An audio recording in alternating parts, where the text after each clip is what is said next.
Channel पे आ जाओ फटाफट से, है ना।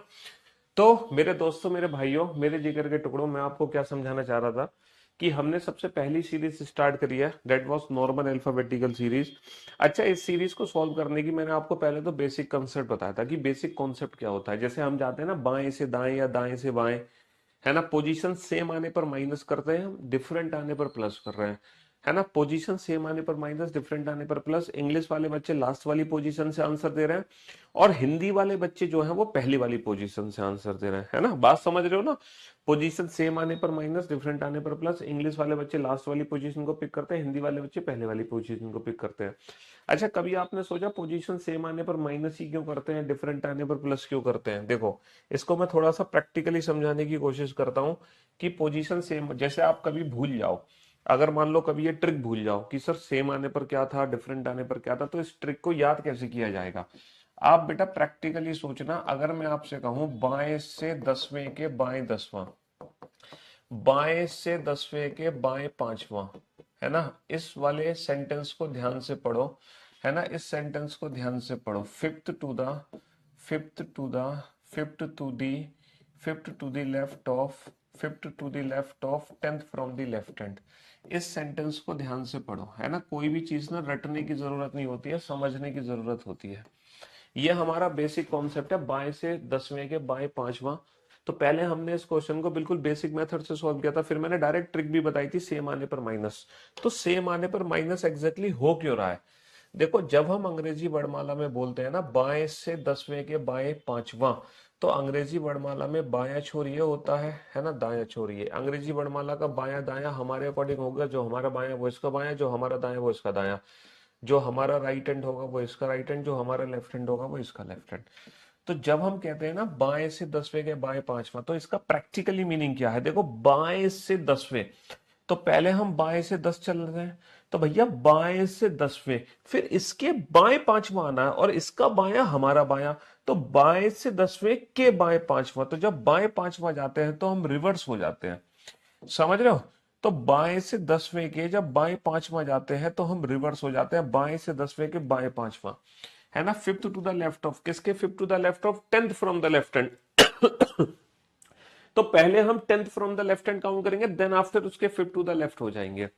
तो जब पोजीशन सेम हो रही है, पोजीशन सेम हो रही है, तो हम रिवर्स चले जा रहे हैं। ऐसा ही सेम सेंटेंस जब हम बोलते हैं ना दाएं से दसवें के दाएं पांचवा, तो बेटा दाएं से दसवें, है ना, दाएं से दसवें के दाएं पांचवा, इसका दायां हमारा दायां, तो दाएं से दसवें के दाएं पांचवा, तो ये भी बेटा पोजीशन रिवर्स हो जा रही है। तो जब बाएं से दसवें के बाएं पांचवा बोले या दाएं से दसवें के दाएं पांचवा बोले, तो हम क्या कर रहे हैं? घट रहे हैं, है ना। पोजीशन डिक्रीज हो रही है। इसीलिए इसीलिए मैंने आपसे कहा था कि हमारी जो ट्रिक है वो क्या है कि पोजीशन सेम आने पर हमेशा माइनस होगा। अच्छा, डिफरेंट आने पर प्लस क्यों होता है? जैसे कि अगर मैं आपसे बोलूं, है ना, जैसे कि अगर मैं आपसे बोलूं बाएं से पांचवें के, बाएं से पांचवें के दाएं तीसरा, ठीक है, डिफरेंट आने पर प्लस क्यों हो रहा है? Third to the right of, third to the right of, fifth from the left hand, third to the right of, fifth from the left hand. हाँ जी। अब मैं आपसे कहता हूं बाएं से पांचवें के दाएं तीसरा चलो, अंग्रेजी वर्णमाला ये है, तो भैया बाएं से पांचवें के दाएं तीसरा, बायां छोर ये है, बाएं से पांचवें, तो बाएं से पांचवें चलोगे। अब इसके दाईं तरफ चलना, तो भैया इसका दायां हमारा दायां। अब बेटा पोजीशन बढ़ गई या घट गई? सर पोजीशन बढ़ गई। यहाँ पे पोजीशन माइनस हो रही थी लेकिन यहाँ पे पोजीशन बढ़ गई, है ना। Third to the right of, किसके third to the right of? Fifth from the left hand, तो पहले fifth from the left hand, then after इसके थर्ड टू द राइट। तो इसीलिए हम हमेशा बोलते हैं कि पोजीशन सेम आने पर माइनस होता है और पोजीशन डिफरेंट आने पर क्या होगा? प्लस होगा। अब आपको बेहतर तरीके से समझ आ गया होगा। अब आप इस ट्रिक को इन फ्यूचर भूल भी नहीं सकते। भूल सकते हो? अब नहीं भूल सकते आप। एप्लीकेशन पर हो सकता है कुछ इश्यू होगा, इसीलिए इसीलिए एप्लीकेशन पर क्लास नहीं चल रही होगी, ठीक है। तो पोजीशन सेम आने पर माइनस, डिफरेंट आने पर प्लस। वैसे तो एप्लीकेशन पे मेरे ख्याल से क्लास चल चुकी है। स्टार्टिंग में थोड़ी सी दिक्कत थी, जिन बच्चों ने जल्दी से क्लास एंटर कर ली थी उन बच्चों की शायद क्लास नहीं चल पा रही थी, बट एप्लीकेशन पे अब क्लास चल रही है ना। हाँ जी। आज का क्लास 13 मिनट लेट हो गया है, ओपन नहीं हो रही थी एप्लीकेशन, मुझे पता कुछ टेक्निकल एरर था, बट अब कोई एरर नहीं है। इसीलिए मैं थोड़ा सा क्विक रिवीजन करवा रहा था। जो भी कुछ हमने पिछले 2 दिनों में पढ़ा, मैंने कुछ अभी तक नया नहीं पढ़ाया, सिर्फ रिवीजन करवाया आपका। आपको ये कंसेप्ट समझाया कि क्यों हम पोजीशन सेम आने पर माइनस करते हैं और डिफरेंट आने पर प्लस करते हैं। अच्छा, इंग्लिश वाले बच्चे कहाँ से आंसर देते हैं? लास्ट वाली पोजीशन से। और हिंदी वाले बच्चे आंसर देते हैं पहले वाली पोजीशन से। ये तो हमारी ट्रिक थी। लेकिन इस ट्रिक को यूज करने से पहले मैंने आपको ना अल्फाबेट के प्लेस की प्रैक्टिस कराई थी। और ये बताओ किस किस बच्चे को अल्फाबेट के प्लेस की प्रैक्टिस हो गई थी? है, अल्फाबेट के प्लेस की प्रैक्टिस मैंने एक होमवर्क दिया था आप लोगों को, ये होमवर्क आप लोगों ने कर लिया होगा। क्यों भाई? बहुत सारे ऐसे लेटर्स हैं जिनका प्लेस उनके अंदर ही छुपा हुआ होता है, अगर उन लेटर्स को ध्यान से देखा जाए तो। जैसे कि G7, H 8 की शेप देता है, I हमें 9 की शेप दे रहा है, M 3 से 13, W 3 से 23, है ना, R 18 की शेप दे रहा है हमें, Kings 11 पंजाब, T20 मैच। तो बहुत सारे ऐसे अल्फाबेट है जिनका प्लेस उनके अंदर ही छुपा हुआ है, और कुछ ऐसे लेटर्स थे जिनकी प्रैक्टिस हमने इजोटी से कर ली थी। ठीक है, इसके बाद मैंने आप लोगों को ना राइट हैंड से भी प्रैक्टिस करा दी थी। कल कल की क्लास में कराई थी ना? हाँ, कल मैंने आप लोगों को ना अपोजिट अल्फाबेट की भी प्रैक्टिस कराई थी, और मैंने आपको बोला था कि डेली रात को सोने से पहले, है ना, वो मेडिसिन आप लोगों को लेनी थी। तो भैया आप लोगों ने वो मेडिसिन ली कि नहीं ली? हाँ, कौन सी medicine? AZ BY C6, AZ BY C6, DDU evening F4, GGT road, H high school, I Indian railway, J general queen, K Kanpur, L love, M man. AZ BY C6, DDU evening F4, GGT road, H high school, I Indian railway, J general queen, K Kanpur, L love, M man. और इस opposite letter की practice का फायदा यह था कि अंग्रेजी वर्णमाला में हम दोनों एंड से काउंटिंग कर सकते हैं। हम लेफ्ट हैंड से भी काउंटिंग कर सकते हैं और राइट हैंड से भी काउंटिंग कर सकते हैं। ठीक है, फिर इसके बाद मैंने कल आप लोगों को ना लेफ्ट हैंड से नेगेटिव वैल्यूज को काउंट करना सिखाया था कि लेफ्ट हैंड से नेगेटिव वैल्यूज को कैसे काउंट करते हैं, और लेफ्ट हैंड से मोर देन 26 को कैसे करते हैं।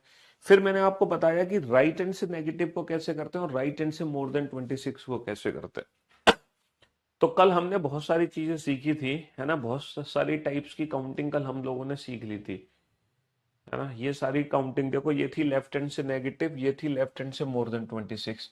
डायरेक्ट ट्रिक क्या थी बेटा? लेफ्ट हैंड से मोर देन 26 26 से भाग करके रिमाइंडर निकाल दो। लेफ्ट हैंड से नेगेटिव की डायरेक्ट ट्रिक क्या थी? जितना माइनस है उसको 26 में से ही घटा दो। ठीक है, मोर देन 26 26 से भाग करके रिमाइंडर निकाल दो। फिर राइट हैंड से नेगेटिव की डायरेक्ट ट्रिक क्या थी बेटा? जो भी नंबर है उससे एक ज्यादा आंसर होगा, -5 है तो छठा अक्षर ही हमारा आंसर होगा। और राइट हैंड से मोर देन 26 की ट्रिक क्या थी? 26 से भाग करके रिमाइंडर निकाल दो, जो बचा वही आंसर है बट उसका उल्टा, क्योंकि ये राइट हैंड से है। तो ये सारी काउंटिंग हमारी कल हो चुकी थी, है ना।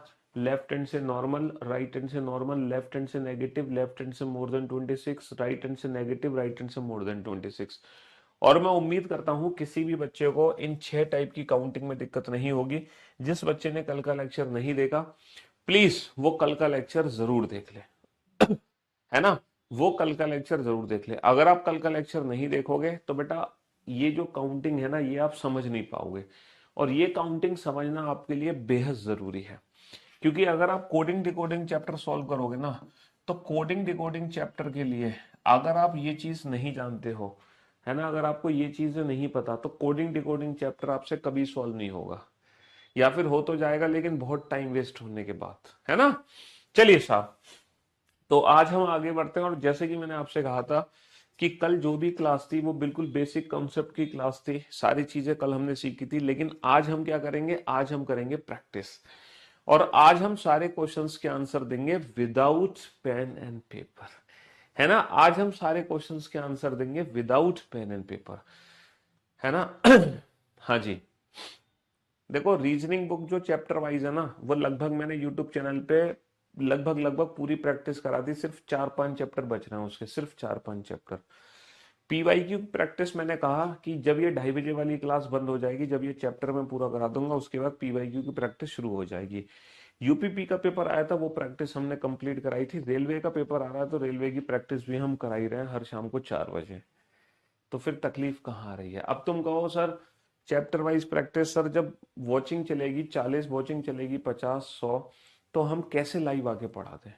हैं, हमें पढ़ाने के लिए कुछ बच्चे भी तो चाहिए लाइव के, नहीं चाहिए? हैं, हैं, क्यों भाई, आप किसी टीचर से पढ़ रहे हो और उस टीचर के पास ऑडियंस ही नहीं है पढ़ाने के लिए, तो किसको पढ़ाए? हाँ, क्यों भाई? तो आप शुरू में तो आपके अंदर जोश रहता है यूट्यूब चैनल पे, शुरू में तो 3,000 बच्चे लाइव थे, 4,000 बच्चे लाइव थे, लेकिन धीरे धीरे वो फ्रीक्वेंसी घटती चली गई। फिर आधे से ज्यादा किताब की प्रैक्टिस हो चुकी थी, फिर हमने वो बंद कर दी, क्योंकि हमें लगा कि आप पढ़ना ही नहीं चाहते हैं। क्यों भाई? हाँ। चलिए साहब, फटाक से अब इन क्वेश्चंस के आंसर दीजिए। 8 क्वेश्चन हम पहले 2 दिनों पहली क्लास में सॉल्व कर चुके हैं। पहली क्लास में हमने 8 क्वेश्चन सॉल्व किए थे। दूसरी क्लास में हमने एक भी क्वेश्चन सॉल्व नहीं किया। दूसरी क्लास में पूरा का पूरा कंसेप्ट और ट्रिक सीखी थी हमने। सेकंड क्लास में हमने सिर्फ और सिर्फ काउंटिंग सीखी है, इसके अलावा कुछ नहीं सीखा। और आज थर्ड क्लास में उसी काउंटिंग की मदद से, उसी काउंटिंग की हेल्प से हम प्रैक्टिस करेंगे। और आज तीसरी क्लास में हम उसी काउंटिंग की हेल्प से हम क्या करेंगे? प्रैक्टिस करेंगे। चलिए साहब, फटाफट से प्रैक्टिस कीजिए। Question number 9, without pen and paper answer आना चाहिए क्वेश्चन नंबर 9 का। Without pen and paper answer आना चाहिए क्वेश्चन नंबर 10 का। और दोनों आंसर एक साथ, दो एक साथ देने, एक साथ एक एक करके आंसर मत देना, दोनों आंसर एक साथ देने हैं। सर अगर राइट हैंड से माइनस का 31 आए तो क्या करेंगे? बेटा माइनस का 31 का मतलब मैंने आपसे क्या बोला? 26 का रिमाइंडर निकाल दो। 26 से कम 26 कितना बचा? 5। तो ये माइनस का 5 है। और माइनस का 5 बोले तो अंग्रेजी वर्णमाला का छठा अक्षर, क्योंकि माइनस के 5 को कैसे सॉल्व करना? इससे एक ज्यादा। या फिर आप दूसरे मेथड से कर सकते हो। माइनस के 31 का मतलब क्या हो गया? माइनस के 31 का मतलब हो गया इससे एक ज्यादा, यानी कि अंग्रेजी वर्णमाला का 32वां अक्षर। और 32वां अक्षर मतलब 26 का रिमाइंडर कितना हो जाएगा? 6, यानी कि छठा अक्षर एफ। अगर आपके कॉन्सेप्ट्स क्लियर हैं तो आप कोई भी मेथड अप्लाई करो, हर मेथड से आंसर सेम आएगा। हर मेथड से आंसर सेम आएगा। ठीक है? जी हाँ, अगर आपके कॉन्सेप्ट्स क्लियर हैं और मेथड से यूज कर रहे हो तो कोई भी मेथड अप्लाई करो। आंसर देने के कई तरीके होते हैं। चलिए साहब, अंग्रेजी वर्णमाला में कौन सा अक्षर बाएं से 7वें के बाएं 15वां होगा? मेरे भाई, जब दोनों पोजीशन हमारी सेम आती है, जब दोनों पोजीशन सेम आती है तो सेम आने पर माइनस करते हैं।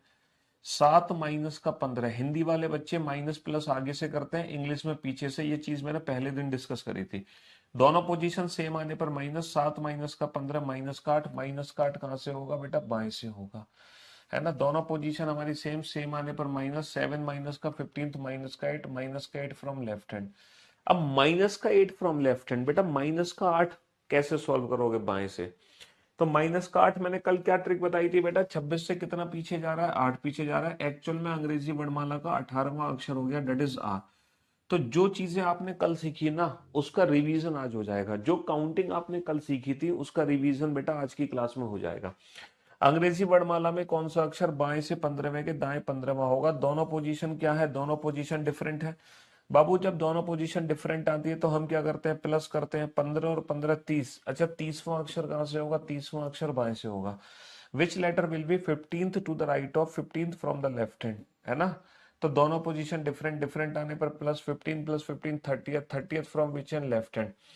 तो कल मैंने आपको कैसे सिखाया था कि बाएं से 30वां अक्षर क्या होगा? सर 26 का रिमाइंडर निकाल दो। 26 से भाग करो, कितना रिमाइंडर बचेगा? 4।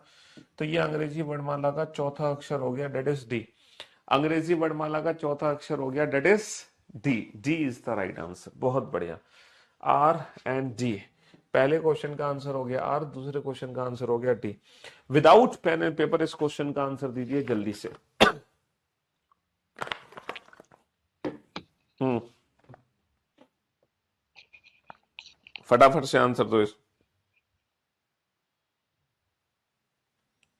Without pen and paper answer देना जल्दी से। अंग्रेजी वर्णमाला में कौन सा अक्षर बाएं से 16वें के दाएं 17वां होगा? दोनों पोजीशन क्या है? दोनों पोजीशन डिफरेंट। और जब पोजीशन डिफरेंट आती है तो प्लस 16 और 17 क्या होगा? 33। 33वां अक्षर क्या होगा? बाएं से होगा। यहाँ पर दोनों पोजीशन डिफरेंट डिफरेंट आने पर plus 16 plus 17 33। 33 from which end? Left hand. अब बेटा बाएं से 33, 33 का मतलब 26 का रिमाइंडर, कितना रिमाइंडर है? 7। अंग्रेजी वर्णमाला का 7वां अक्षर क्या होता है? जी। सर आपको कैसे पता जी होता है? ये प्रैक्टिस हम पहले दिन कर चुके हैं, पहली क्लास में कर चुके हैं। पीवाई की प्रैक्टिस बेटा जब 2:30 बजे वाली क्लास बंद होगी तब शुरू हो जाएगी। क्यों परेशान हो रहे हो? हाँ जी, लेकिन लाइव वॉचिंग ऐसा नहीं होनी चाहिए 150, 50, 100। इसलिए बंद हो गई थी क्योंकि लाइव वॉचिंग तुम्हारी पहुंच गई थी मिनिमम 350, इसीलिए हमने वो बंद कर दी थी पीवाई की प्रैक्टिस। अंग्रेजी वर्णमाला में कौन सा अक्षर दाएं से पांचवें के दाएं 15वां? जब तुम पढ़ने वाले नहीं हो तो पढ़ाने वाला कौन होगा? दाएं से पांचवें के दाएं 15वां, दोनों पोजीशन सेम, सेम आने पर माइनस, 5 माइनस का 15, 5 माइनस का 15 होगा माइनस का 10, माइनस का 10 बोले तो बेटा दाएं से, माइनस का 10 बोले तो दाएं से। Which letter will be 15th to the right और 5th from the right hand? Both are same, same आने पर माइनस, 5 माइनस का 15, माइनस का 10th, माइनस का 10th फ्रॉम राइट हैंड। बेटा कल क्या ट्रिक बताई थी मैंने माइनस के 10th की? कल क्या ट्रिक बताई थी सर? दाएं से अगर माइनस का 10 है तो आंसर इससे एक ज्यादा होगा, 10 से ज्यादा 11, तो अंग्रेजी वर्णमाला का 11वां अक्षर आ गया किंग्स 11 पंजाब। अंग्रेजी वर्णमाला का 11वां अक्षर आ गया किंग्स 11 पंजाब, है ना? बहुत बढ़िया। तो जो चीजें कल आपने सीखी थी काउंटिंग, वो आपकी आज मदद कर रही है ना? यही तो आपने कल सारी काउंटिंग सीखी थी, तो आज आपको हेल्प मिल रही है नहीं? फटाक से इन दोनों क्वेश्चन का आंसर तो जल्दी से कम ऑन। 9 वाला सवाल रिपीट कर दो, 9 वाला सवाल रिपीट कर देते हैं साहब। दोनों पोजीशन सेम है, सेम आने पर माइनस, 7 माइनस का 15 माइनस का 8, माइनस का 8 कहां से होगा? बाएं से। अंग्रेजी वर्णमाला का माइनस का 8 मतलब 26 से कितना पीछे गया? 8, एक्चुअल में 18वां अक्षर हो गया, डेट इज आर। ठीक है। और अगर आपका पहला दिन है आज तो मैं यही रिक्वेस्ट करूंगा आपसे कि इस टॉपिक के, है ना, 2 लेक्चर्स ऑलरेडी कंप्लीट हो चुके हैं, तो पहले आप वो 2 लेक्चर देखो, तब आज का लेक्चर देखने में अल्टीमेट मजा आएगा। किसी भी चीज को सीखने के लिए ना सीक्वेंस से पढ़ना बहुत जरूरी होता है। भले ही आप पहले से कितने भी इंटेलिजेंट क्यों ना सही, इट डजेंट मैटर, लेकिन अगर आप सीक्वेंस से चलोगे तो एक अल्टीमेट लेवल का मजा आएगा उस चैप्टर को पढ़ने में और उस चैप्टर को सीखने में, है ना? अंग्रेजी वर्णमाला में कौन सा अक्षर दाएं से चौथे के दाएं सातवां होगा? दाएं से चौथे के दाएं सातवां। भैया यहाँ पर दोनों पोजीशन क्या है? पोजीशन सेम, सेम आने पर माइनस, 4 माइनस का 7 माइनस का 3, माइनस का 3 कहां से होगा? दाएं से। इंग्लिश वाले बच्चे कैसे सॉल्व करेंगे? Which letter will be 7 to the right of 4th from the right hand? दोनों पोजीशन सेम, सेम आने पर माइनस, 4 माइनस का 7 माइनस का 3, माइनस का 3 from which hand? Right hand. इसकी ट्रिक मैंने आपको कल क्या बताई थी? माइनस का 3 का मतलब अंग्रेजी वर्णमाला का चौथा अक्षर होगा, और अंग्रेजी वर्णमाला का चौथा अक्षर क्या होता है? डी। माइनस के 3 से एक ज्यादा। हाँ जी, नेक्स्ट क्वेश्चन। अंग्रेजी वर्णमाला में कौन सा अक्षर दाएं से 10वें के बाएं 20वां होगा?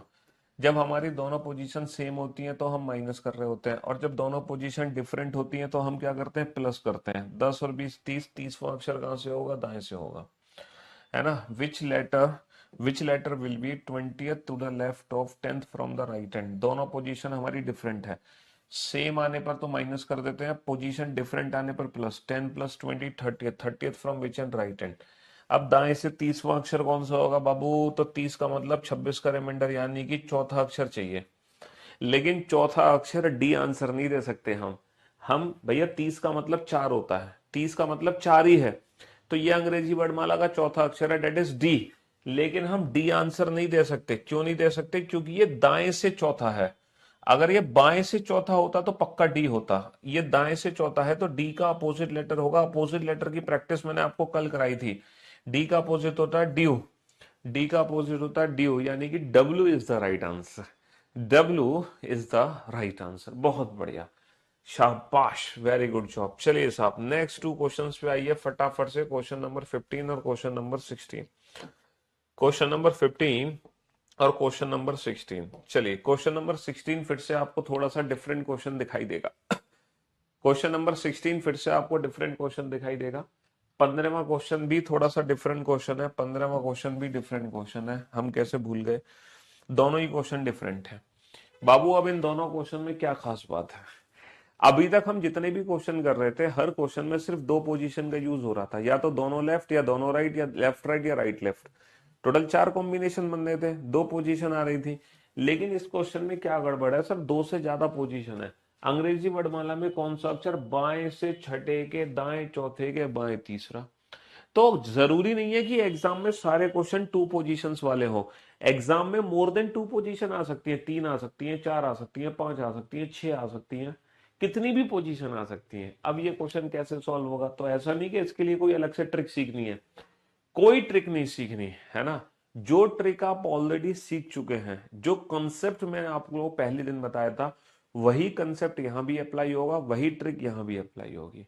भाई किसी भी टॉपिक में तो मल्टीपल टाइप्स के क्वेश्चन होते हैं, हजारों टाइप के प्रश्न होते हैं, बट ये थोड़ी कि हम हर प्रश्न के लिए अलग ट्रिक बनाएंगे, है ना। हमने हर चैप्टर के लिए, हर टॉपिक के लिए बस एक फिक्स अप्रोच और ट्रिक बनाई हुई है जो हर क्वेश्चन को डील करती है, समझ रहे हो, जब तक कि क्वेश्चन का पैटर्न चेंज ना हो जाए।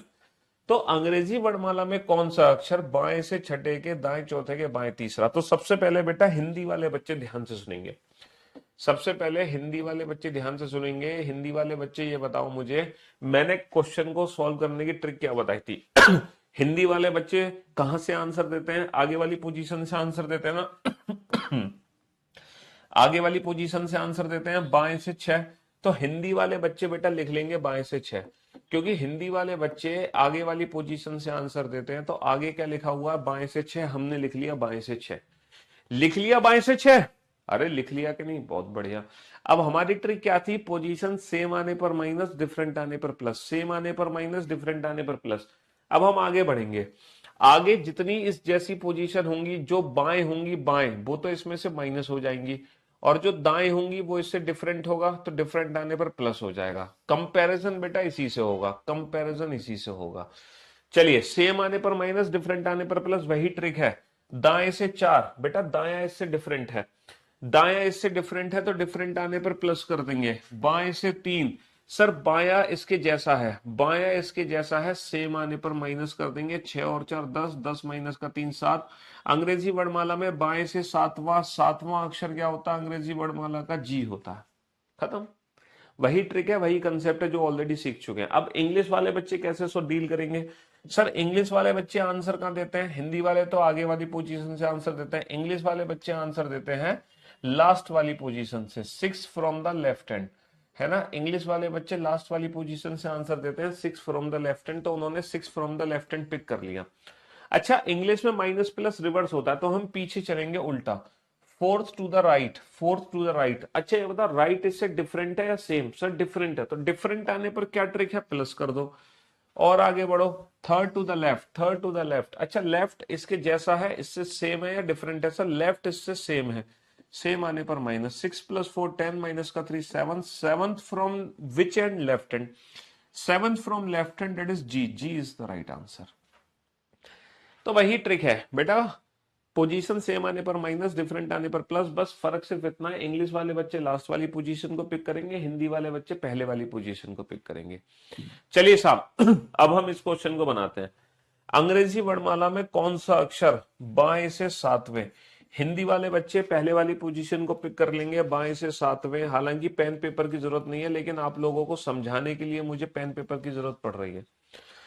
बाएं से सातवें, के दाएं छठा, भैया इसके दाई और छठा, इससे दाया, दाया इससे डिफरेंट है, डिफरेंट आने पर प्लस। के दाएं चौथा, बेटा दाएं चौथा, दाया इससे डिफरेंट है, इसी को रेफरेंस बनाना है, रेफरेंस इसी को बनाना है। दाया इससे डिफरेंट है, डिफरेंट आने पर प्लस। सात और छह तेरह और चार सत्रह, अंग्रेजी वर्णमाला का बाएं ओर से 17वां अक्षर।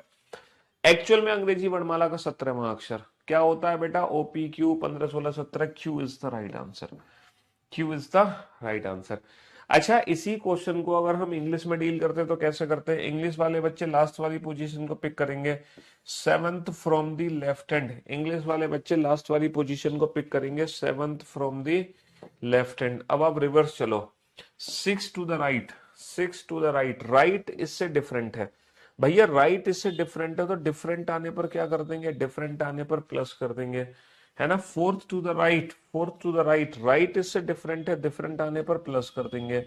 Seven plus six 13 plus four 17, 17 from the left hand, that is Q, 17 from the left hand, that is Q, Q is the right answer. तो कहने का मतलब है, चाहे टू पोजीशन का क्वेश्चन हो, चाहे मोर देन टू पोजीशन का क्वेश्चन हो, किसी में कोई दिक्कत? दोनों क्वेश्चन उड़ा सकते हो ना हवा में, वो भी विदाउट पेन एंड पेपर, चाहे टू पोजीशन का हो चाहे मोर देन टू पोजीशन का हो, इससे कोई फर्क ही नहीं पड़ता। जैसे कि अगर मैं एक बहुत बड़ा सा क्वेश्चन लिखूं, अंग्रेजी वर्णमाला में कौन सा अक्षर बाएं से, बाएं से, बाएं से 15वें के, बाएं से 15वें के, बाएं पांचवें के, बाएं पांचवें के, बाएं तीसरे के, बाएं तीसरे के, बाएं दूसरे के, बाएं दूसरे के, दाएं बाएं दूसरे के दाएं चौथे के दाएं चौथे के दाएं पांचवा। इस क्वेश्चन का आंसर देना बेटा विदाउट पेन एंड पेपर, मुझे पेन पेपर की आवश्यकता नहीं है बिना पेन पेपर के आंसर देना, बिना pen pen. Which letter will be fifth to the right of, which letter will be fifth to the right of, fourth to the right of, second to the left of, third to the left of, fifth to the left of, 15th from the left hand, 15th from the left hand। Without pen and paper answer दो, without pen and paper. तो देखो without pen and paper answer क्या आएगा, बाएं से 15। तो हिंदी वाले बच्चे आगे वाली पोजीशन को पिक कर लेते हैं, बाएं से 15। अब जितने भी बाएं होंगे वो माइनस हो जाएंगे, दाएं आने पर प्लस।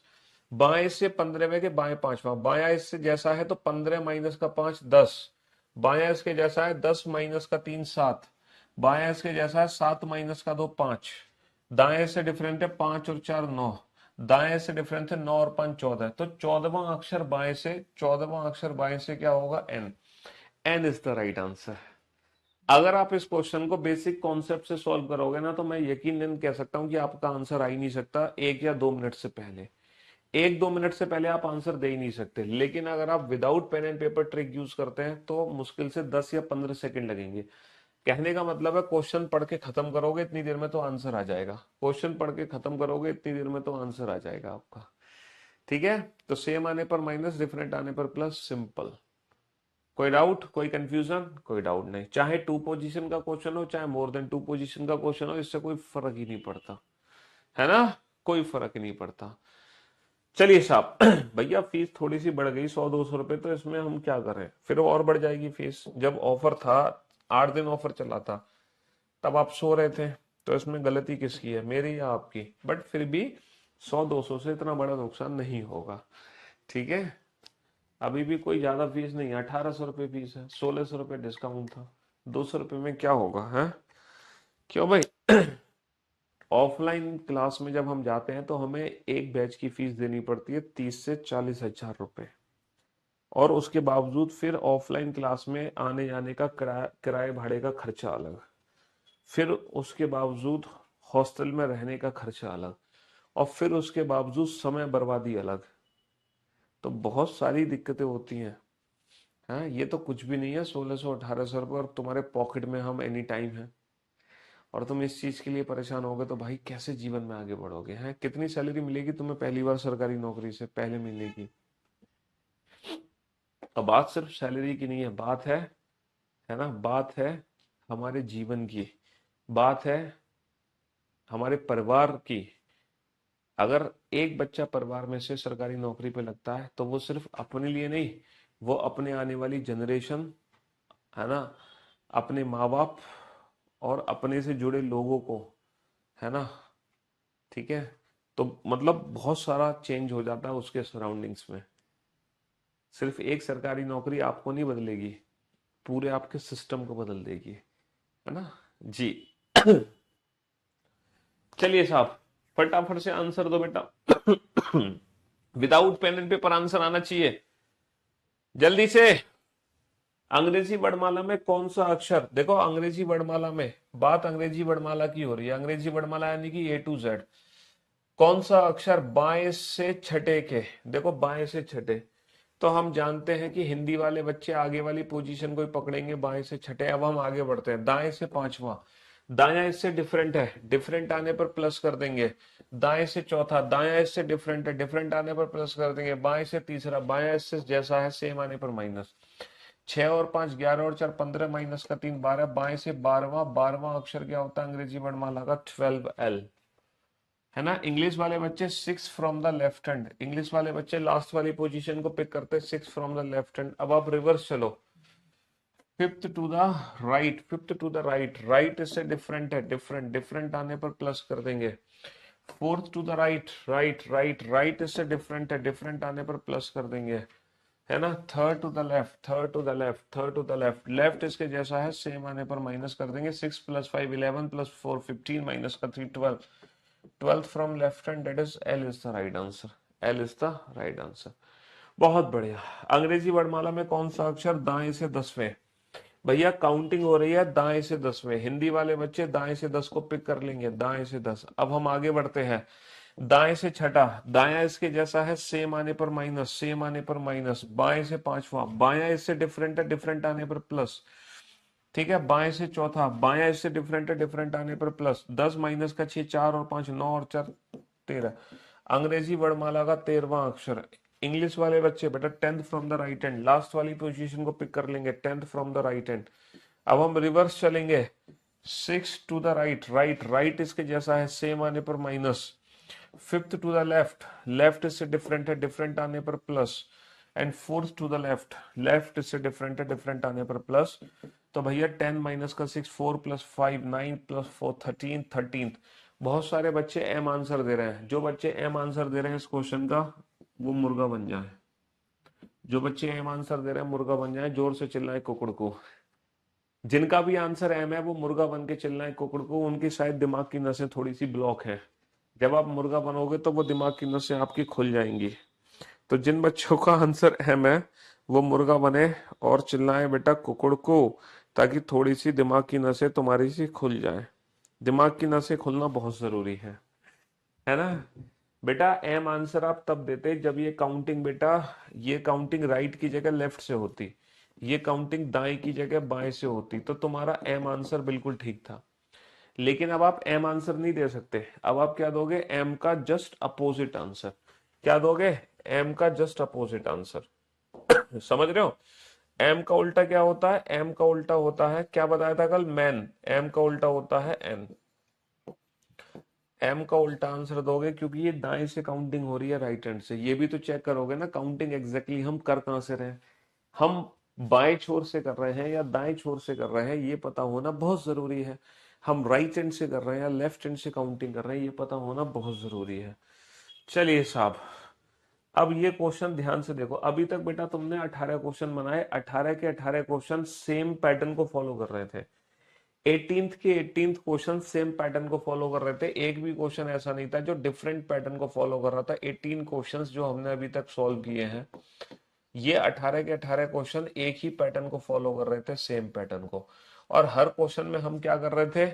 पोजीशन सेम आने पर माइनस, डिफरेंट आने पर प्लस। चाहे वो 2 पोजीशन का क्वेश्चन हो, चाहे वो मोर देन 2 पोजीशन का क्वेश्चन हो, इससे फर्क ही नहीं पड़ता। बस सेम आने पर माइनस, डिफरेंट आने पर प्लस। इंग्लिश वाले बच्चे लास्ट से आंसर, हिंदी वाले बच्चे पहले वाली पोजीशन से आंसर। और इन 18 क्वेश्चन में 6 टाइप की काउंटिंग हो रही थी, 6 टाइप की।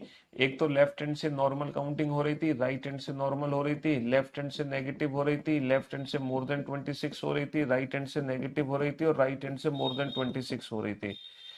तो इन 18 के 18 क्वेश्चंस में 6 टाइप की काउंटिंग हमने सीख ली, और ये सारे के सारे क्वेश्चन सेम पैटर्न पे थे, जिसमें पोजीशन सेम आने पर माइनस, डिफरेंट आने पर प्लस कर रहे थे। लेकिन ये जो 19वां क्वेश्चन है, क्या ये इसी 18 क्वेश्चंस की तरह ही है या थोड़ा सा अलग क्वेश्चन है? क्या यहां से डिफरेंट पैटर्न शुरू होने जा रहा है या ये वही 18 में शामिल होगा क्वेश्चन? ये बताओ। क्वेश्चन नंबर 19वां, अंग्रेजी वर्णमाला में कौन सा अक्षर, कोई एक अक्षर काउंट करना है। यहां भी हम कोई एक अक्षर काउंट कर रहे थे। अंग्रेजी वर्णमाला में कौन सा अक्षर बाएं से चौथे और बाएं से 18वें अक्षर के ठीक बीच में होगा? हाँ जी। तो सर ऐसा लग रहा है ये तो थोड़ा सा अलग क्वेश्चन है। अंग्रेजी वर्णमाला में कौन सा अक्षर बाएं से चौथे और बाएं से 18वें के ठीक बीच में होगा? Which letter is exactly midway between 4th from the left hand and 18th from the left hand? यहां पर यहां पर बीच का अक्षर चाहिए। अभी तक जो हम काउंटिंग कर रहे थे वो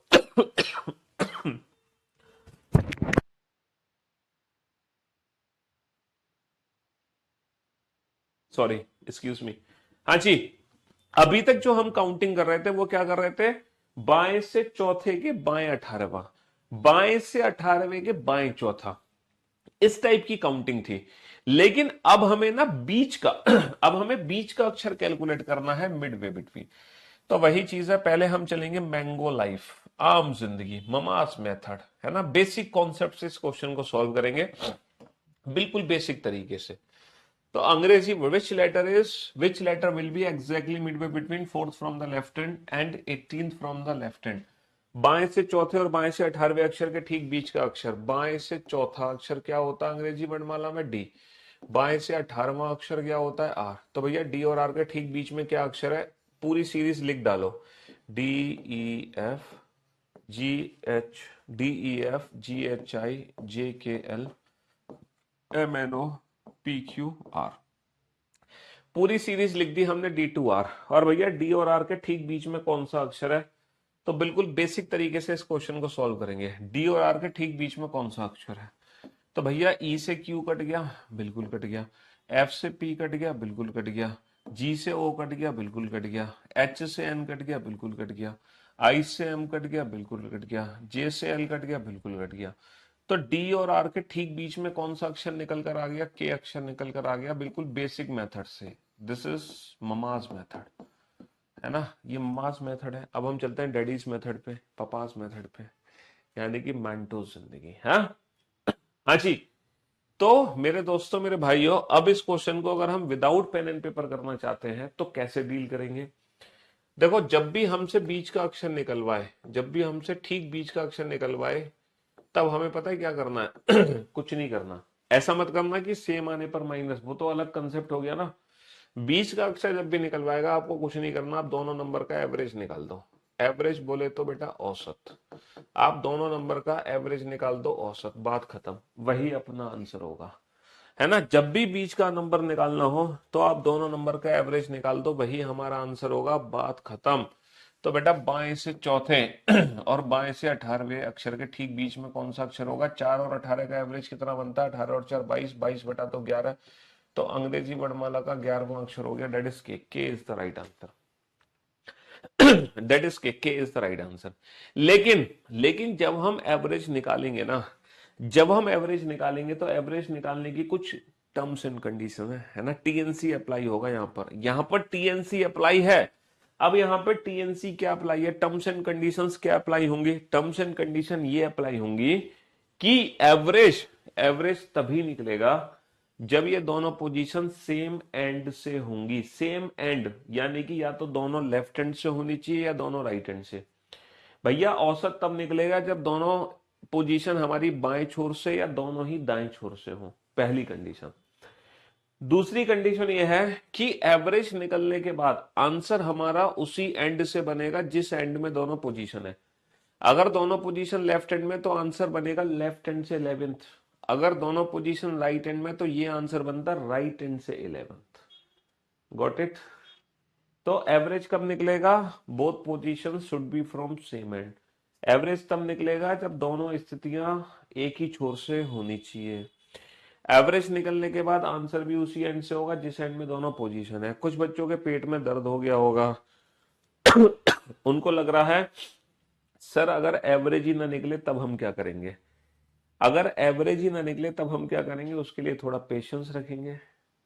उसके लिए क्या करेंगे? थोड़ा पेशेंस रखेंगे। तो बताएंगे आपको आगे चल के कि अगर एवरेज नहीं निकलता तब आपको क्या करना है। फिलहाल जब तक एवरेज निकलना है तब तक तो क्वेश्चन बनाओ, जब तक एवरेज निकलना है तब तक तो क्वेश्चन बनाओ। अगला question without pen and paper होना चाहिए। अंग्रेजी वर्णमाला में कौन सा अक्षर बाएं से छठे और बाएं से 20वें अक्षर के ठीक बीच में होगा? अंग्रेजी वर्णमाला में कौन सा अक्षर बाएं से छठे और बाएं से 20वें अक्षर के ठीक बीच में होगा? तो बेटा ठीक बीच का अक्षर निकालना है। ठीक बीच का अक्षर, तो ठीक बीच का अक्षर कैसे निकालोगे? एवरेज 6 और 20 26, 26 बटा तो 13, और 13वां अक्षर बेटा लेफ्ट हैंड से ही है। और अंग्रेजी वर्णमाला का 13वां अक्षर क्या होता है? M. M is the right answer, है ना। Which letter is exactly midway between 6 from the left hand and 20th from the left hand? तो दोनों का एवरेज निकाल दो, दोनों का एवरेज निकाल दो, बात खत्म। चलिए, इन दोनों क्वेश्चन के आंसर बेटा एक साथ आने चाहिए, एक एक करके मत देना, एक साथ चाहिए दोनों क्वेश्चन के आंसर। वो भी विदाउट पेन एंड पेपर। अंग्रेजी वर्णमाला में कौन सा अक्षर दाएं से चौथे और दाएं से 16वें के ठीक बीच में होगा? Which letter is exactly midway between 4th from the right hand and 16th from the right hand? है ना, दाएं से चौथे और दाएं से 16वें अक्षर के ठीक बीच का अक्षर चाहिए, है ना। अंग्रेजी वर्णमाला में कौन सा अक्षर दाएं से तीसरे और दाएं से 21वें अक्षर के ठीक बीच में होगा? Which letter is exactly midway between 3rd from the right hand and 21st from the right hand? इनके बीच का अक्षर निकालना है। इसकी डायरेक्ट ट्रिक बड़ी सिंपल सी ट्रिक है। क्या करना है? एवरेज करना है। 4 और 16 20, 20 बटा दो 10। किसी भी बच्चे ने गलती से जे आंसर देने की कोशिश तो नहीं करी है? जिसने भी जे आंसर देने की कोशिश करी है, मुर्गे बनने में तुम्हारी कमी रह गई थी, तुम्हें थोड़ी देर और मुर्गा बनना पड़ेगा। जिसने भी जे आंसर दिया उसको थोड़ी देर और मुर्गा बनना पड़ेगा। अरे मेरे भाई, ये 10वां अक्षर बेटा इस बार राइट हैंड से है, ना कि लेफ्ट हैंड से। तो जे का उल्टा आंसर देंगे जंगल क्वीन। जंगल क्वीन, तुम बेटा जंगल की रानी को भूल गए, जंगल क्वीन। तो Q is the right answer. J answer तब होता है जब both position should be from left. अगर both position will be from, both positions, है ना, were from left hand, then definitely हमारा जे आंसर होता। But both positions are from right hand, इसीलिए हम जे का उल्टा आंसर देंगे जंगल क्वीन। चलिए एवरेज निकालो। 3 और 21 24, 24/2 12। तो हमारा आंसर एल तो नहीं आ रहा, कोई बच्चा एल तो आंसर नहीं दे रहा। एल आंसर तब देते हैं when both positions were from the left hand. अगर दोनों स्थितियां लेफ्ट हैंड से होती तो डेफिनेटली एल आंसर होता, बट क्योंकि ये दोनों पोजीशन राइट हैंड से हैं तो एल का उल्टा आंसर देंगे लव। एल का उल्टा आंसर क्या है? लव। लव को भूल तो नहीं गए हम? लव को कैसे भूल जाएंगे हैं? बचपन से जब हम पैदा हुए तब से हमारा सपना था कि बड़े होकर हमें लव करना है। क्यों भाई? दो ही चीजों के लिए तो बड़े हो रहे हैं हम, नौकरी और चलिए साहब, बनाइए इन दोनों क्वेश्चन को। अब जो तुम्हारे पेट में दर्द था ना कि सर अगर सर अगर एवरेज ना निकले तो हम क्या करेंगे, या फिर अगर दोनों पोजीशन सेम एंड से ना हो, अगर दोनों पोजीशन सेम एंड से ना हो तो हम क्या करेंगे। तो जो तुम सोच रहे थे ना कि अगर दोनों पोजीशन सेम एंड से ना हो या एवरेज ना निकले, तो उसके लिए ये क्वेश्चन है, उसके लिए ये क्वेश्चन है। बनाओ इन दोनों क्वेश्चन को, जल्दी से बनाओ फटाफट से, कम ऑन।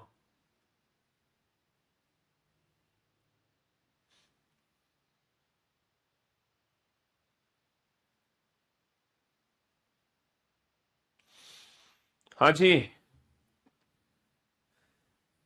अंग्रेजी वर्णमाला में कौन सा अक्षर बाएं से तीसरे और दाएं से चौथे अक्षर के ठीक बीच में होगा? Which letter is exactly midway between, which letter is exactly midway between third from the left hand and fourth from the right hand? तो भैया दिमाग लगाओ और एवरेज निकालो। मैंने आपसे कहा था एवरेज कब निकलेगा? When both positions should be from left, मतलब सेम एंड। अगर दोनों स्थितियां समान है तभी एवरेज निकलेगा, बट स्थिति तो समान है नहीं। तो क्या दिक्कत है? समान नहीं है तो समान कर नहीं सकते हो तुम? जो अंग्रेजी वर्णमाला में पीछे से चौथा है, क्या उसकी पोजीशन तुम आगे से नहीं पता लगा सकते? ये तो मैंने कंसेप्ट आपको परसों ही सिखा दिया था कि जो अंग्रेजी वर्णमाला में पीछे से चौथा है वो आगे से कितना दूर होगा। टोटल 26 अक्षर है, पोजीशन इंटरचेंज करने के लिए एक ज्यादा में से घटाते हैं। ये ट्रिक तो मैं आपको पहले दिन ही सिखा चुका हूं, पहले दिन सिखाई थी ना, 27 - 4। तो जो पीछे से चौथा है वो आगे से 23वां अक्षर होगा, है ना। और वैसे भी बेटा डी का उल्टा डी, डब्लू लेटर, और डब्लू का प्लेस कितना होता है? डब्लू का प्लेस 23 ही तो होता है। अब एवरेज निकालो। 3 और 23 26, 26/2 13, 13वां अक्षर कहां से? लेफ्ट हैंड से, डेट इज एम। तो कहने का मतलब है अगर दोनों पोजीशन सेम एंड से नहीं है, अगर दोनों पोजीशन सेम एंड में नहीं है तो सेम एंड में कन्वर्ट कर लो। अब आप में से कुछ सोच सकते हैं कि सर आपने दोनों पोजीशन को लेफ्ट हैंड में ही क्यों कन्वर्ट किया, आपने दोनों पोजीशन को राइट हैंड में क्यों नहीं कन्वर्ट किया? अब मेरा तो आंसर अलग आ गया राइट हैंड में कन्वर्ट करके। तो बाबू तू राइट हैंड में कन्वर्ट कर लो, उससे कोई फर्क नहीं पड़ता। जो लेफ्ट से थर्ड है वो राइट से कितना दूर है? 27 - 3 24, और ये तो राइट हैंड से फोर्थ है ही। अब एवरेज निकाल दो। 24 और 4 28, 28/2 14। तो बेटा 14वां अक्षर एन आंसर मत दे देना, एन मत देना आंसर, एन का उल्टा दो ना। क्यों? क्योंकि ये जो 14th लेटर है ना ये राइट हैंड से है, राइट हैंड से। तो एन का उल्टा क्या होता है? मैन। तो भी आंसर हमारा एम ही आना है। तो कहने का मतलब है दोनों पोजीशन को सेम करो, चाहे तो दोनों को लेफ्ट में करो, चाहो तो दोनों को राइट में करो, उससे फर्क नहीं पड़ता, आंसर सेम ही आएगा, है ना। आंसर सेम ही आना है, चाहे आप दोनों को लेफ्ट में कन्वर्ट करो पोजीशंस को, चाहे दोनों को राइट में। पोजीशन कन्वर्ट करने की ट्रिक मैंने आपको पहले दिन ही समझा दी थी। क्लास मंडे टू फ्राइडे होती है, बिल्कुल सही जवाब। आज सैटरडे को क्लास क्यों ले रहे हो? क्योंकि हमारी मंडे ट्यूसडे किसी रीजन से क्लासेस ऑफ रहेंगी, उसको कंपनसेट करने के लिए मैं सैटरडे को क्लास ले रहा हूँ, है ना। क्योंकि मंडे ट्यूसडे क्लासेस ऑफ रहेंगी, हो सकता है नेक्स्ट सैटरडे को भी क्लास ले लो, क्योंकि, है ना, कंपनसेट तो करना पड़ता है ना भाई, वीक में अगर आपकी छुट्टी हो जा रही है किसी रीजन से, है ना, तो वो कंपनसेट कर लेते हैं हम सैटरडे वाले दिन, क्या दिक्कत है। तो अगर पोजीशन सेम नहीं है तो पहला पोजीशन सेम बना लो, पोजीशन सेम नहीं है तो पहला पोजीशन सेम बना लो। बता तो दिया बेटा, जो अंग्रेजी वर्णमाला में पीछे से चौथा है वो आगे से 23वां है, क्योंकि पोजीशन इंटरचेंज करने के लिए ना टोटल +1 में से घटाते हैं, टोटल 26 लेटर है तो 27 में से घटा देंगे। चलिए साहब अगला क्वेश्चन बनाते हैं। अंग्रेजी वर्णमाला में कौन सा अक्षर बाएं से चौथे और दाएं से पांचवें अक्षर के ठीक बीच बीच ठीक बीच का अक्षर चाहिए। Which letter is exactly midway between fourth from the left hand and fifth from the right hand, इन दोनों के ठीक बीच में कौन सा अक्षर होगा। बीच का अक्षर तब निकलेगा when both position should be from left hand, तो बेटा दोनों पोजीशन को लेफ्ट हैंड में कन्वर्ट कर लो, ये लेफ्ट हैंड से फोर्थ है, जो अंग्रेजी वर्णमाला में पीछे से पांचवा होता है वो आगे से कितना दूर है, 27 माइनस का 5 22। अगर तुम ऐसे नहीं समझ पा रहे हो तो उसको गोली मारो। ये बताओ ये कौन सा लेटर है, राइट हैंड से फिफ्थ कौन सा लेटर है। सर ई का उल्टा इवनिंग, वी वी लेटर है ना, वी, और वी का जो प्लेस होता है वो कितना होता है, वी का प्लेस होता है 22। अब एवरेज निकाल दो, तो भैया 4 और 22 26, 26/2 कितना होगा 13, और अंग्रेजी वर्णमाला का 13वां अक्षर कहां से, लेफ्ट हैंड से, that is M, M is the right answer. कुछ बच्चों का डाउट अभी भी दूर नहीं हुआ, वो कह रहे हैं सर ये बताओ एवरेज ही ना निकले तब हम क्या करेंगे। पता नहीं क्या बता रहे हो सर, एवरेज निकल गया, यहाँ भी एवरेज निकल गया, सर यहाँ भी एवरेज निकल गया, यहाँ भी निकल गया। मेरा डाउट है सर जब एवरेज ही ना निकले तब हम क्या करेंगे, तो भैया तुम्हारा डाउट यहाँ दूर हो जाएगा, क्यों परेशान हो रहे हो, सारे डाउट्स दूर होंगे, तुम्हारा डाउट यहाँ दूर हो जाएगा, इस क्वेश्चन में दूर हो जाएगा। बनाओ ये क्वेश्चन बनाओ। अंग्रेजी वर्णमाला में कौन सा अक्षर बाएं से तीसरे और बाएं से 18वें अक्षर के ठीक बीच में होगा। Which letter is exactly midway between, which letter is exactly midway between third from the left hand and 18 from the left hand. बाएं से तीसरे और बाएं से 18वें अक्षर के ठीक बीच का अक्षर चाहिए, तो बताओ। जे, के, जे एंड के, नन।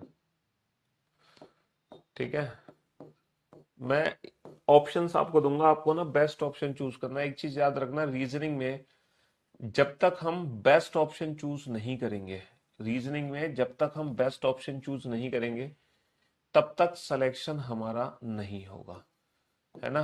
तो रीजनिंग में ना बेस्ट ऑप्शन चूज करना हमें आना चाहिए, जब तक हम बेस्ट ऑप्शन चूज नहीं करेंगे तब तक सिलेक्शन होने की कोई उम्मीद नहीं है। बेस्ट, क्योंकि रीजनिंग में ना मल्टीपल आंसर्स होते हैं क्वेश्चंस के तो आखिरकार डिपेंडेंसी हो जाती है ऑप्शन पे, है ना, मल्टीपल आंसर्स होते हैं तो ऑप्शंस हम क्या यूज कर रहे हैं, है ना, वो बहुत मायने रखता है।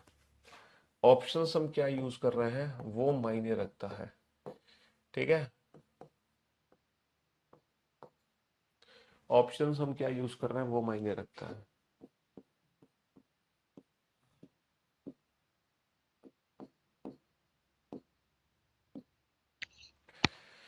चलिए साहब, which letter is exactly midway between third from the left hand and 18 from the left hand. बाएं से तीसरे और बाएं से 18वें अक्षर के ठीक बीच में कौन सा अक्षर होगा। ठीक बीच का अक्षर चाहिए भैया, बीच का अक्षर, बाएं से तीसरे और बाएं से 18वें। तो बाएं से तीसरे और बाएं से 18वें, हमने कहा एवरेज निकाल दो, तो 3 और 18 21, 21/2 कितना हो गया 10.5। और अंग्रेजी वर्णमाला में तो 10.5वां अक्षर कोई होता नहीं है, अंग्रेजी वर्णमाला में तो 10.5 तो कोई होता नहीं है। इसका मतलब फंस गए सर, इसका मतलब पता है क्या, अब इनके बीच में एक नहीं दो अक्षर है। जब एवरेज नहीं निकलता ना, जब एवरेज नहीं निकलता तो बीच में एक नहीं दो अक्षर होता है, प्रूफ कर लेते हैं। देखो बाएं से तीसरा अंग्रेजी वर्णमाला में सी होता है, C D E F G H I J K L M N O P Q R. तो हमें चाहिए सी और आर के ठीक बीच का अक्षर, क्योंकि बाएं से तीसरा सी है, बाएं से 18वां आर है। सी और आर के ठीक बीच में कौन सा अक्षर है जरा कैलकुलेट करना। सर डी से क्यू कट गया, ई से पी कट गया, एफ से ओ कट गया, जी से एन कट गया, एच से एम कट गया, आई से एल कट गया।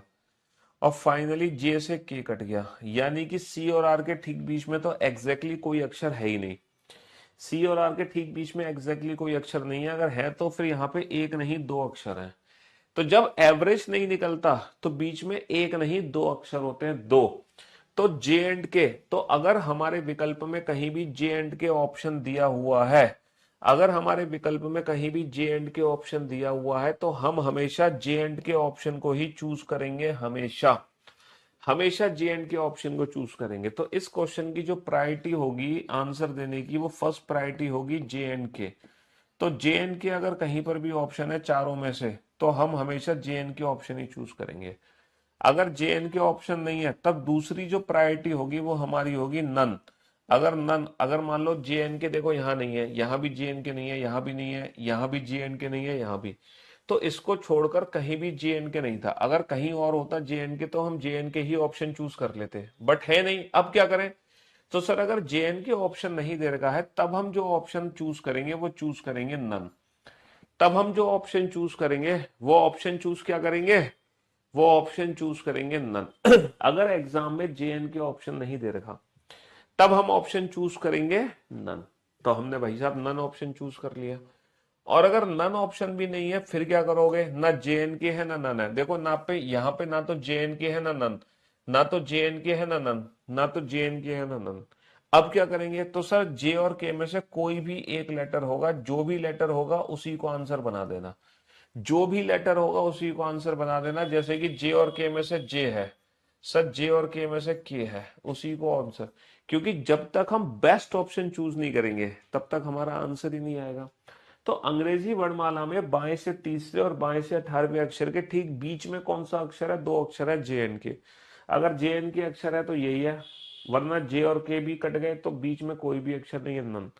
और अगर ये भी ऑप्शन नहीं है तो फिर कोई भी ऑप्शन चूज कर लो। अब आप में से कुछ ऐसे महारथी हैं जो पता है क्या सोच रहे हैं, जो ये सोच रहे हैं कि सर अगर ये वाली सिचुएशन आ जाए तब क्या करेंगे। ना तो सर यहाँ पे जे एंड के ऑप्शन है चूज करने के लिए, ना ही सर यहाँ पे नन ऑप्शन है चूज करने के लिए, और ना ही सर जे और के अलग अलग है, क्योंकि यहाँ पे जे और के दोनों एक साथ आ गए। या तो सिर्फ जे होता तो जे को चूज करते, सिर्फ के होता तो के को चूज करते। आप में से कुछ महारथी पक्का यही सोच रहे होंगे कि सर अगर ये वाला केस है तब हम क्या करेंगे। तो मेरे दोस्तों, मेरे भाइयों, मेरे जिगर के टुकड़ों, this is called printing mistake. इसको बोलते हैं प्रिंटिंग मिस्टेक। यहाँ पे चाहे जे ऑप्शन चूज करो चाहे के ऑप्शन चूज करो, दोनों ऑप्शन के तुम्हें मार्क्स मिल जाएंगे, दोनों के दोनों ऑप्शन के मार्क्स मिल जाएंगे। तो reasoning it's all about options. पूरी की पूरी रीजनिंग बेटा एग्जाम में दिए गए विकल्पों पर ही निर्भर करती है। डाइस चैप्टर जब हम पढ़ेंगे तो डाइस का कोई भी क्वेश्चन बिना ऑप्शन के सॉल्व ही नहीं होता है। मतलब कुछ हो जाते हैं लेकिन मोस्ट ऑफ द क्वेश्चन नहीं होते हैं, और ऑप्शन के हिसाब से आंसर भी बदलते रहते हैं, है ना। तो रीजनिंग में यही सब चीजें हैं कि हमें बेस्ट ऑप्शन चूज करना आना चाहिए। ठीक है, तो अगर मान लो ये चारों विकल्प एक साथ है तो इसमें जो बेस्ट ऑप्शन है वो ये है, ये चारों विकल्प एक साथ है तो ये वाला है, ये चारों विकल्प एक साथ है तो ये वाला, इन चारों में ये वाला ऑप्शन, इन चारों में ये वाला, और इन चारों में ये दोनों में से कोई भी चूज कर लो। और मैंने सारी की सारी कॉम्बिनेशन ले ली है, कोई भी कॉम्बिनेशन, है ना, कोई भी कॉम्बिनेशन बच नहीं रहा। बताओ कोई भी कॉम्बिनेशन बच गया? कोई कॉम्बिनेशन बचा? कोई भी कॉम्बिनेशन यहाँ पे बचा नहीं। आपके दिमाग में कुछ भी फितूर आ रहा होगा ना, सर अगर ये चार विकल्प हैं तो वो चारों विकल्प यहाँ पे दिखाई दे रहे होंगे तुम्हें। मैंने हर टाइप के कॉम्बिनेशन को यूज कर लिया, हर टाइप के कॉम्बिनेशन को।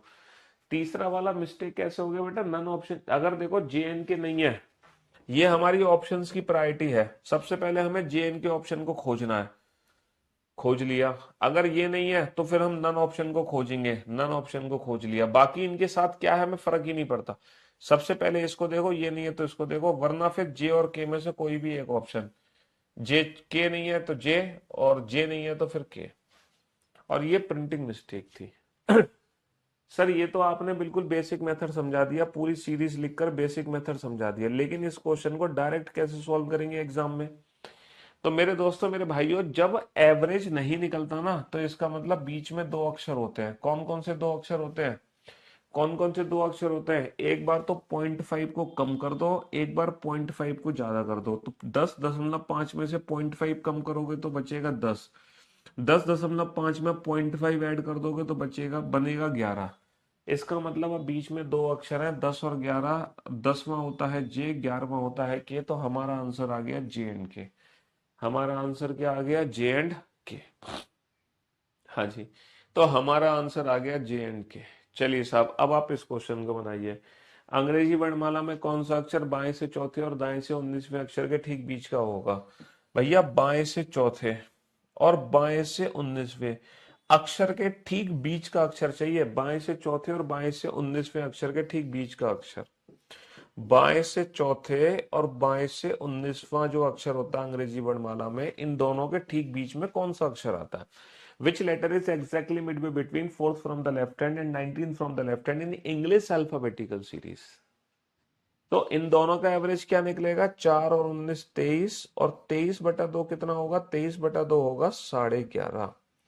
23/2 होगा 11.5। तो इसका मतलब वही चीज है कि बीच में कोई एक अक्षर नहीं है। बीच में कितने अक्षर हैं? बीच में दो अक्षर हैं। बीच में दो अक्षर हैं। एक बार 0.5 की वैल्यू को कम कर दो तो 11, एक बार 0.5 की वैल्यू को एक्स्ट्रा कर दो तो 12, यानी कि 11वां और 12वां दोनों ही अक्षर ठीक बीच में होंगे। तो 11 अक्षर होता है के, 12वां अक्षर होता है एल। तो K and L is the right answer. K and L is the right answer. और अगर मान लो के एंड एल ऑप्शन ही नहीं दिया हुआ तो फिर हम कौन सा ऑप्शन चूज करेंगे? नन। और अगर नन भी नहीं है तो फिर के और एल में से जो होगा वो चूज कर लेना। ठीक है जी। और अगर ये दोनों ही आगे, नन भी नहीं है के एंड एल भी नहीं है, तो फिर प्रिंटिंग मिस्टेक है, फिर जो मर्जी वो चूज करो, कोई फर्क नहीं पड़ेगा। समझ रहे हो? हाँ जी। तो कहने का मतलब है इस चैप्टर में हमने दो टाइप के क्वेश्चन किए। इस चैप्टर में हमने दो टाइप के क्वेश्चन किए। पहली टाइप थी कि पोजीशन सेम आने पर माइनस, डिफरेंट आने पर प्लस। इंग्लिश वाले बच्चे लास्ट वाली पोजीशन से आंसर, हिंदी वाले बच्चे पहली वाली पोजीशन से आंसर। दूसरी टाइप जो पढ़ी है इस चैप्टर में, वो पढ़ी है हमने बीच का अक्षर निकालना। बीच का अक्षर कैसे निकालते हैं? एवरेज से। एवरेज तब निकलेगा जब दोनों पोजीशन सेम एंड से होनी चाहिए। एवरेज निकलने के बाद आंसर भी वहीं से होगा जिसमें दोनों पोजीशन है हमारी। अगर एवरेज नहीं निकलता इसका मतलब बीच में एक नहीं, बीच में दो अक्षर हैं। समझ रहे हो? बीच में एक नहीं, बीच में दो अक्षर हैं। देखो हमारी जो रीजनिंग की बुक है मार्केट में, वो ये बुक है। ये जो बुक है ना हमारी, ये बिल्कुल ऐसी बुक है, मतलब ये तो वर्ल्ड फेमस किताब है। दुनिया का हर बच्चा जानता है, दुनिया के हर कोने में ये किताब अवेलेबल है। इस बुक की जो लिंक है मेरे यूट्यूब चैनल पे दी हुई है। रीजनिंग बाय पीयूष पार्थ ने, जो हमारा यूट्यूब चैनल है जिसपे आप अभी लाइव भी हैं, इसी में सारी लिंक्स अवेलेबल हैं इन बुक्स की। है ना? बुक स्केप की लिंक से ले लोगे तो वहां सस्ती किताब पड़ेगी, बुक स्केप। ठीक है, यहाँ से लोगे तो बुक स्केप की लिंक से। इसकी लिंक यूट्यूब चैनल पर है। ये जो है ना, ये 2023 है। देखो ये जो बुक लॉन्च करी गई थी, ये 2021 में लॉन्च करी गई थी। 21 के बाद ये बुक अपडेट हुई 2022 में। 2022 के बाद ये किताब अपडेट हुई 2023 में। तो 3 बार ये किताब अपडेट हुई। इसके बाद इसकी अपडेशन की जरूरत नहीं पड़ी, तो 2024 में कोई इस किताब का अपडेटेड वर्जन नहीं आया। अब जो आएगा अपडेटेड वर्जन वो सीधा 2025 में आएगा। है ना? लेकिन 2025 में लगभग लगभग, है ना, फरवरी के बाद आएगा। फरवरी के बाद, अभी नहीं आएगा। तो अभी की अगर हम बात करें तो अभी के एग्जाम्स के लिए ये ऑलरेडी अप टू डेट किताब है। अभी के एग्जाम्स के लिए अप टू डेट है। इसमें कंप्लीट थ्योरी है प्लस एक्सरसाइज है, और एक्सरसाइज में ढेर सारे क्वेश्चंस है। पूरी थ्योरी, मतलब जो ट्रिक्स मैं क्लास में बता रहा हूँ ना, जो ट्रिक्स मैं बता रहा हूँ, जो चीजें मैं आपको लिखा रहा हूँ, ये सब कुछ इस किताब में एज इट इज लिखा गया है, वर्ड बाय वर्ड। प्लस इसमें एक्सरसाइज है। एक्सरसाइज में ढेर सारे क्वेश्चंस हैं, और हर एक्सरसाइज का सोल्यूशन भी है। और इसका वीडियो सोल्यूशन भी हमारे यूट्यूब चैनल पे अवेलेबल है, जिसमें आधे से ज्यादा चैप्टर मैंने, मतलब लगभग 70% सिलेबस वीडियो सॉल्व करा दिया है एक्सरसाइज का। ये सिर्फ उन बच्चों के लिए है जो बैंकिंग के अलावा अपने जीवन में कुछ भी नहीं करना चाहते। ठीक है? ये हमारी पीवाईक्यू की प्रैक्टिस सेट्स हैं, जिसमें प्रीवियस ईयर क्वेश्चन मैंने लिए हैं 2018 से 2024 तक। जैसे चैप्टर वाइज प्रैक्टिस है, जैसे कोडिंग डिकोडिंग के सारे पिछले 4 साल के मैंने 400 क्वेश्चन उठा के इसमें डाल दिए। होता क्या है, जब हम इस बुक से क्वेश्चन लगाते हैं, कहीं और से भी क्वेश्चन लगाते हैं, तो वो कॉन्फिडेंस नहीं आता जब तक हम पीवाईक्यू ना लगा रहे हैं। तो वो पीवाईक्यू के क्वेश्चन हम यहाँ से लगा सकते हैं। हार्ड कॉपी इसी पे अवेलेबल है। पीडीएफ चाहते हो तो इस किताब की पीडीएफ बिल्कुल फ्री मिल जाएगी आपको। है ना, कहाँ मिलेगी? हमारे टेलीग्राम चैनल पे रीजनिंग, है ना, टेलीग्राम चैनल की लिंक हमारे यूट्यूब चैनल के डिस्क्रिप्शन में दी हुई है। तो इसकी, इस किताब की, पूरी किताब की पीडीएफ बिल्कुल फ्री ऑफ कॉस्ट में आप ले सकते हो टेलीग्राम चैनल से। ठीक है। हाँ जी। बाकी बाकी जब भी ये चैप्टर खत्म होगा ना, जैसे ही अल्फाबेटिकल सीरीज चैप्टर खत्म होगा, तो चैप्टर के खत्म होते ही मैं आपको दो सेट दूंगा। एक तो मैं पीवाईक्यू सेट दूंगा, एक मैं दूंगा आपको प्रैक्टिस सेट। तो चैप्टर खत्म होने के बाद आप उन दोनों सेट्स को लगा लेना। ठीक है, आपका बेड़ा पार हो जाएगा। वो दोनों फ्री ऑफ कॉस्ट ही मिलेंगे आपको, ऑब्वियस सी बात है। पहले, सबसे पहले मैंने क्लास क्वेश्चन का एक सेट दिया है आपको, जिसमें आपको सारे क्वेश्चन दिख रहे होंगे। ये ऑलरेडी पीडीएफ में आपको शेयर कर चुका हूँ, वही क्वेश्चन मैं क्लास में करा रहा हूँ। दूसरा, चैप्टर खत्म होने के बाद प्रैक्टिस सेट मिल जाएगा अलग से क्वेश्चंस का। तीसरा, पीवाईक्यू सेट मिल जाएगा अलग से क्वेश्चन का। तो ये तीन चीजें हैं जो आपको रीजनिंग में, ठीक है, मास्टर बनने से और रीजनिंग में बेहतर बनने से, ठीक है, आपकी बहुत मदद करेंगी, और आपको कोई नहीं रोक सकता जब आपने तीनों चीजें लगा ली तो। ठीक है। जी हाँ। रिकॉर्डेड बैच एप्लीकेशन पे शो नहीं कर रहा है, यही तो, इसी में तो रिकॉर्डिंग क्लास मिलेंगी, वीओडी, वीओडी इसी बैच में है। तो भैया आज सैटरडे था, हालांकि सैटरडे को हमारी क्लास होती नहीं है, फिर भी हमने ले ली क्योंकि मंडे ट्यूसडे आप लोगों की क्लास ऑफ है। अब जो क्लास होगी ये सीधा होगी वेंसडे को। अब हमारी मुलाकात सीधा वेंसडे को होगी। Till then good bye, love you guys, love you all, take care, शुक्रिया, थैंक यू सो मच।